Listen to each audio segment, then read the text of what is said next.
Hi, my name's Natalie-May and today we're going to learn about aperture in photography. Everything in photography is about light, and aperture is the opening and closing of the lens. Aperture affects two things, the amount of light and the depth of field. So depth of field might not be a term you've come across before, but depth of field is how much is in focus. Aperture is measured in f-stops and it's on a scale. A lower number f-stop opens your lens and lets more light in but has a narrower range of focus. So smaller number, more light, less focus. A higher number f-stop closes your lens but has a wider focus range, so lots in focus. So higher number, less light, more in focus.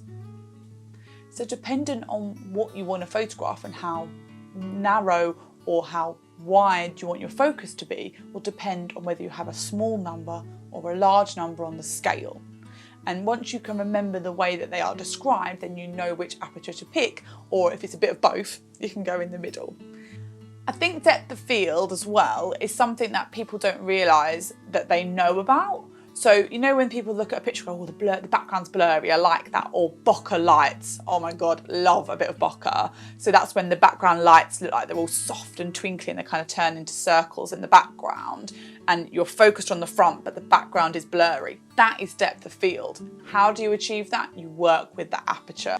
Depth is also talking about how much depth in the picture is in focus. So you've got that person stood in the middle, but then do you have the background behind them, the foreground and the background in focus as well, or is it just that subject in the middle?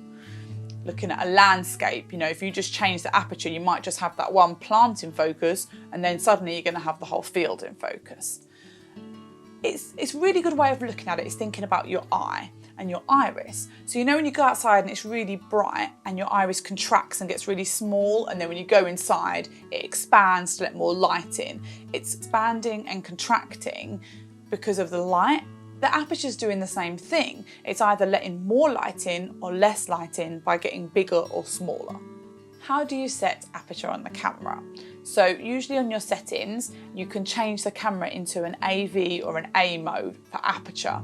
So you're prioritising aperture. You're deciding how much you want in focus, how much light you want to let in, and then the camera can pick the rest of the settings to get that correct exposure. And then manual mode will let you choose the aperture as well, and then you can pick the other settings dependent upon your environment and have much more control.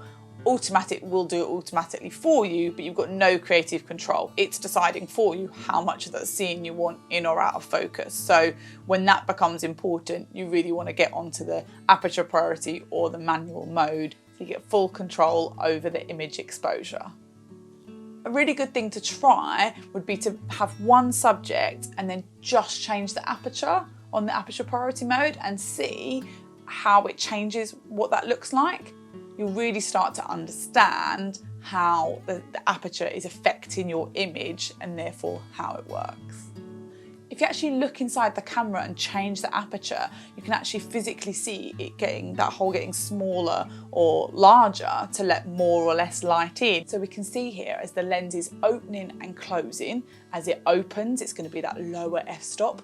As it closes, it's going to be that higher f-stop. It's a very visual way of being able to learn and understand aperture.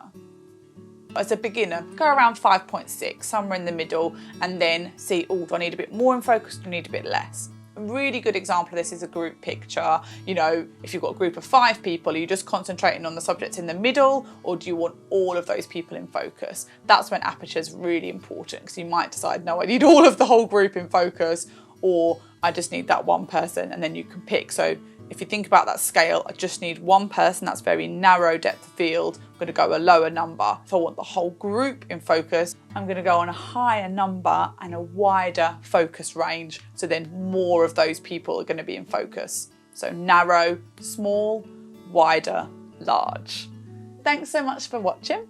My name's been Natalie-May, and this has been a video all about aperture in photography. I hope you've learned something. I hope it's made you keen to pick up your camera and not be so scared about the settings and go and play with aperture and see how it affects your pictures. But if there's anything I haven't covered in this video that you want to know about, please leave it in the comments below and I can explain it further. You can get a lot more technical, and I do sometimes end up being that way and then thinking, okay, let's just keep this simple because there's so much to learn and there's always the why and the how. But ultimately you want to know the basics, right? So you can understand what these things do and then just get out there and have fun with your camera. So I'll be making another video soon all about ISO, which is the third setting on the camera which affects the light. If you want to know about shutter speed, please check out my other video which tells you all about that. And I'll see you next time. So please keep safe, look after yourselves, and we'll catch up soon. Bye.